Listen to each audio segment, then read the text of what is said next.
My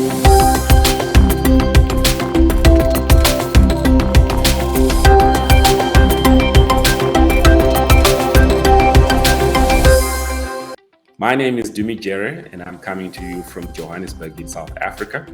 And as you can see, it feels good to say that. As you can see, I'm with my beautiful sister, Maggie Mutesi, coming to us from Nairobi in Kenya. Yeah. How are you, my sister? I am pretty excited because for me, I've been in this, the space of TV. So it feels like, I am finally in my own element, I'm loving it, and I am glad that we're giving the viewers something quite different or, much more interesting.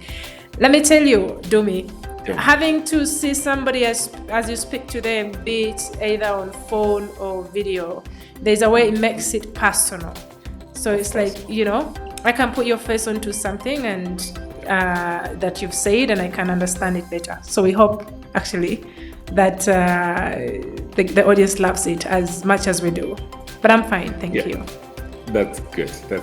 What a detailed answer. I'm happy about. The beginning of the year is always an exciting time because it's filled with so much hope. There's so much hope that is floating in the air, and it's enough to go around as people kickstart their New Year's resolutions and so on and so forth. Do you have any, Maggie? I mean, we might call it 30 days into 2022.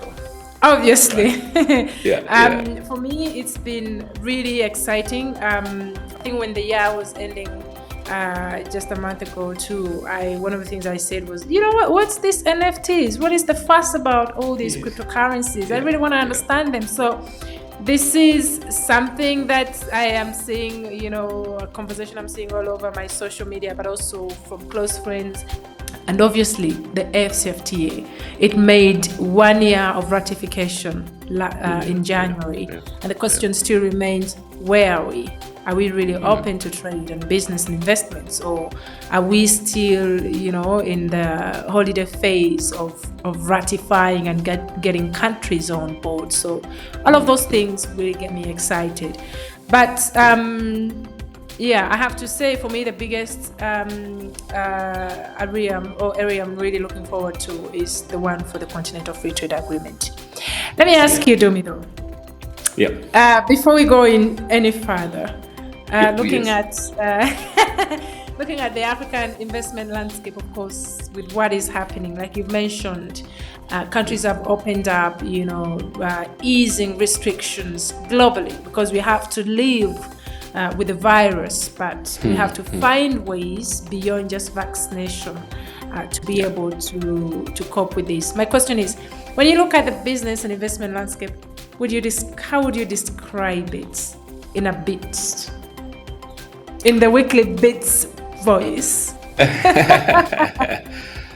Well, I mean, there's two schools of thoughts. If we go with what the analysts are saying, they're focusing, a very grim 2022 economic outlook for the continent. But having said that, though, I would like to say I don't think analysts are always the most correct people out there. At the beginning of the COVID-19 pandemic, their calculations were saying, I think it was almost like this whole continent is going to die. But the continent actually fared much better than the other continents, Europe as well as the Americas, even though we don't have as much vaccine as we would love to have. So I'm skeptic when it comes to believing what analysts have to say. So personally, yes, the African economies were badly hit by the emergence of COVID-19 as well as the subsequent slowing down of the global economy. The lockdown, the restrictions that accompanied the pandemic, they led to drops in manufacturing of goods, trade volumes, tourism, and other revenue-generating activities across the continent. So that, with restrictions coming off, with countries slowly opening up their borders and trading with their neighbors as well as the rest of the continent, we are slowly beginning to come back, and there are opportunities in all of those areas that I mentioned and more. So tourism, investments, manufacturing of goods. Of course, we're still lagging behind from a vaccine point of view, but in recently, early January 2022, President Ramaphosa opened a vaccine manufacturing plant in Cape Town. So that's positive. They're projecting to, or they're hoping to be able to make about 1 billion doses. So there is lots that is that gives reason for us to be hopeful out there. And I really like the points that you mentioned around, the NFTs and the Bitcoins and all of those things. Those seem to be the buzzwords currently. I saw a story on CNN, and one expert said, not to mention that some experts get it wrong, but he was saying, how buying land in the metaverse right now is like buying land in Manhattan 120 years ago or 100 years ago. And I was thinking, wait a minute. Are you saying people need to sell their land now and invest in land in the metaverse? And funny enough, when I looked deeper into the story, there were all these companies, huge, massive companies investing into that. But I feel like that's a space we should touch on with an expert when they come. I have lots of questions as well, and I would love to understand them with the audience. But you mentioned about easing restrictions and getting business back to normal across Africa. And this is interesting because every other day there is a new booster you have to take, the 4th booster, the 3rd booster, the 5th booster. By the time we get to 2024.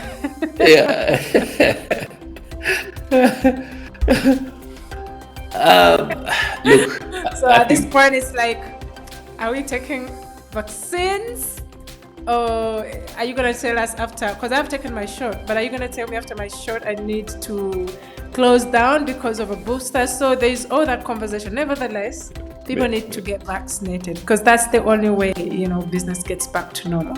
But, seeing countries opening up for me is even exciting. Just in East Africa, the border of Rwanda and Uganda, which was closed, I think, for the past 4 years, just got opened. So it's like, it's back to normal.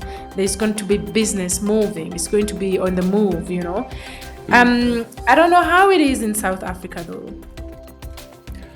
Well, I think perhaps let's look at Zimbabwe, because Zimbabwe for the longest time had closed its borders. I guess because they didn't want their health system to be overwhelmed. As it was already in dire straits anyway. So it being overwhelmed would actually make things worse for the country. So for the longest time, they had closed their borders, and they came out with an update that they opened. They finally opened the land borders with their neighbors, and that is exciting news. So we're beginning to see movement between these countries and so on. That's amazing. So, yeah. So I think it just speaks to all of this that we're talking about around what is this easing of restrictions and life slowly, well, not exactly getting back to normal, but us adjusting to the new and making do and learning to live with the pandemic in our midst. Obviously. Dumi, I'm like, we've touched on the, on these regions, East Africa, of course, because we understand them better. And, South Africa and the strides they are making towards that. And now you come to ECOWAS. Mind you, Africa has been, one of the most affected regions in terms of COVID-19, because you understand that with us, there was so much importation, like trade within the continent was even less, and even intra-Africa investments less. So the effects really were felt. So you come now to a region like West Africa that has had coup d'etats, like you mentioned in your introduction. You have Guinea on this hand, just had a coup d'etat. You have Mali, which has had 3 coup d'etats in 1 year, and then recently you have Burkina Faso that also has had a coup d'etat. And these coup d'etats are coming with sanctions from regional blocs. What do you make of that? I think it just derails the efforts to recovery that are going on. Yeah. Like you mentioned, around displacement of people, because there's so much uncertainty that goes on. When all the other countries are now rallying together and putting together recovery plans, the affected countries that in the middle of coups then don't have anything that they can put in place to sort of boost their recovery. And so that is very worrying. There are lots of industries that are affected by that. The markets also respond unfavorably. It's just a mess. And frankly speaking, when you resort to military takeovers, you create sort of a bad precedent. And the president says that, well, if we don't like whoever comes in next, we're going to go back into the streets and we're going to get the person out. While some may say democracy is overrated, but I think it brings in some form of structure, I guess, which sometimes or most of the times a rule by a military junta doesn't. And so it really affects the home country where the action is happening, and by extension the region. And when we look at the ECOWAS region, it's become so affected by all of these things. And now we then sit on the other side and say, okay, so who's next? Is there someone next? Is the region secure? Please don't mention countries. Do not mention countries. No, I'm not. No.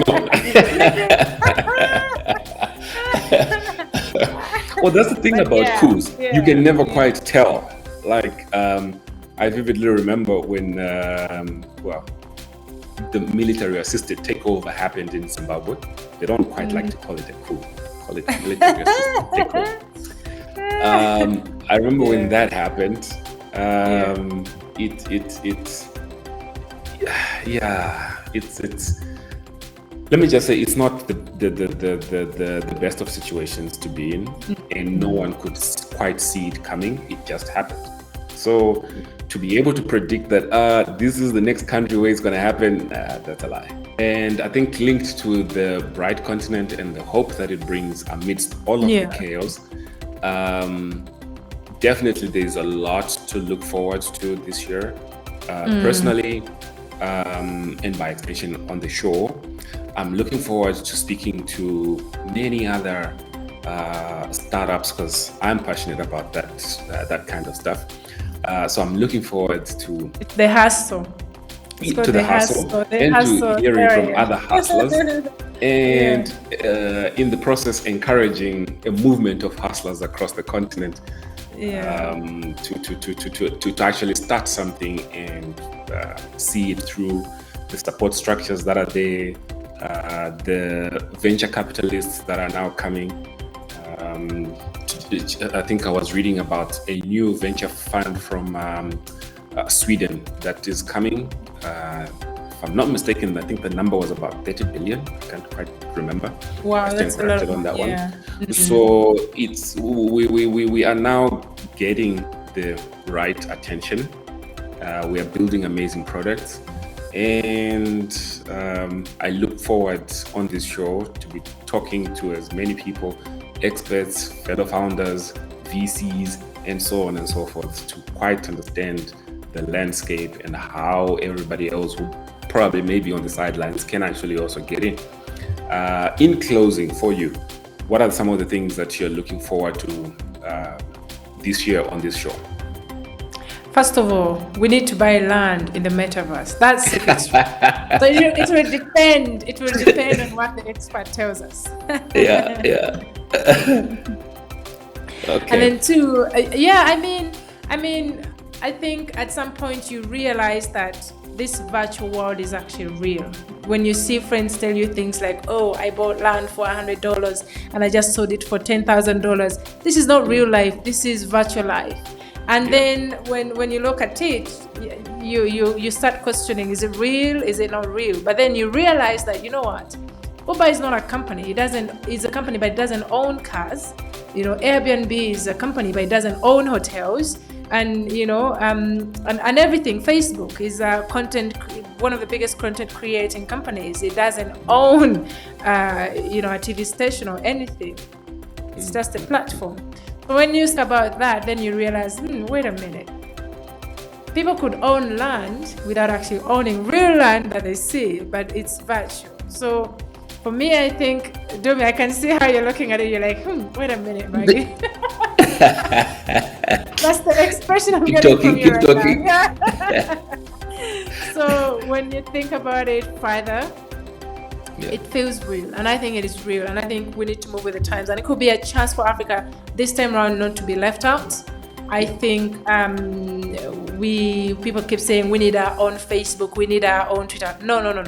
Maybe it's the time to tap into this virtual world that is actually coming around, where people are selling art for thousands and millions, where people are buying NFTs and owning all of this. Maybe that is where we can tap into and find our own in terms of this digital space. And for me, I'm so much excited about that. Honestly, everything put on hold, I think it's a changing world, and we need to agree, Domi.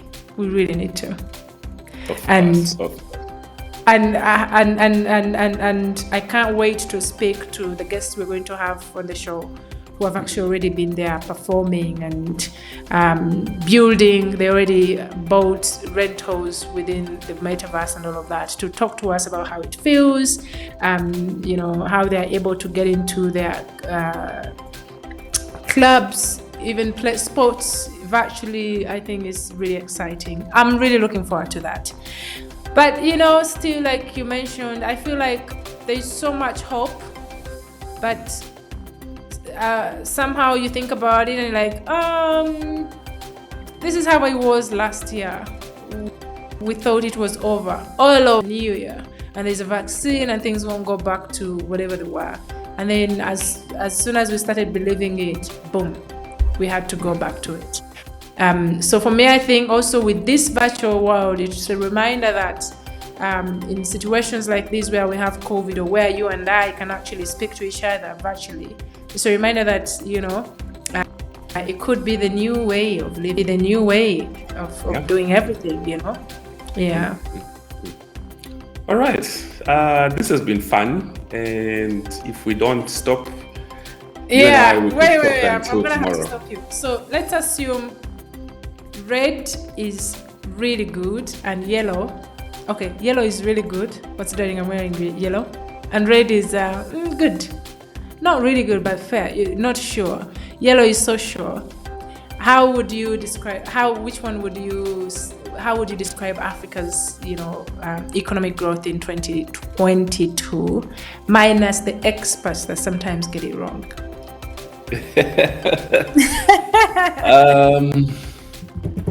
Do you take yellow? What do you get when you mix red and yellow?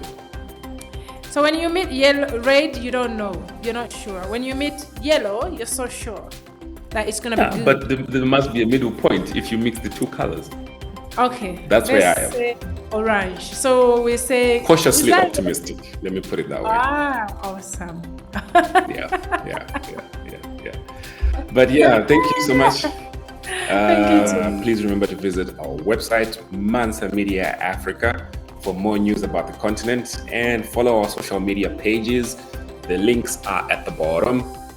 Mansa Media Africa on Facebook, as well as Mansa_media on Twitter. And also, please follow our podcast on the different platforms that it's on: Spotify, Apple Podcasts, Amazon, the works, so that you're notified whenever a new episode goes live. I am Dumi Jared. Until the next broadcast, here's to peace and profits.